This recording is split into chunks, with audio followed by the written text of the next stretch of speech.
التسعة كمان ممكن يكون لؤلؤي أو ممكن يكون زيتوني. في براند منير لون التسعة زيتوني، أنا تعاملت مع براند منير، صبغات منير لون التسعة زيتوني، علما في غالبية الشركات لون التسعة لؤلؤي.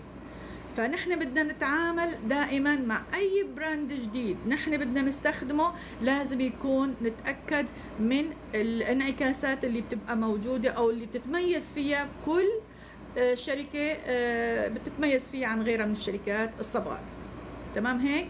في أي استفسار كرمال أرجع أعيد أصحح لكم معلومة إذا أنتم فهمتوها غلط مني، بعدين بنكمل المعلومات الباقية بإذن الله تعالى. هلأ الساحة لكم صبايا، تفضلوا احكوا تسألوا الاستفسارات. تعبت. على أساس نحن النسوان ما بنقر كتير، يعني إنه كلمتين ثلاثة بنتعب.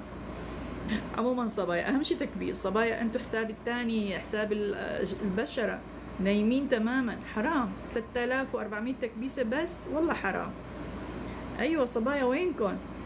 يعني دعموني في التكبيس. أنا والله ماني طالبة منكم لا أصفر ولا أحمر ولا أخضر ولا شيء، ما طالبة منكم تكبيس. وصار عندك أشقر ذهبي وأشقر شوكولاتة وبدك أشقر رمادي. أول شيء بتزيلي لي كل هالألوان الموجودة على شعرك، وبعدين بتعملي سحب لون، وبعدين بتفكري تصبغي أشقر رمادي.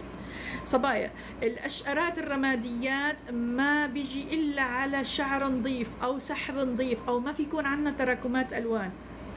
تمام. كوافيرة طلة ملكية، هلا هلا والله.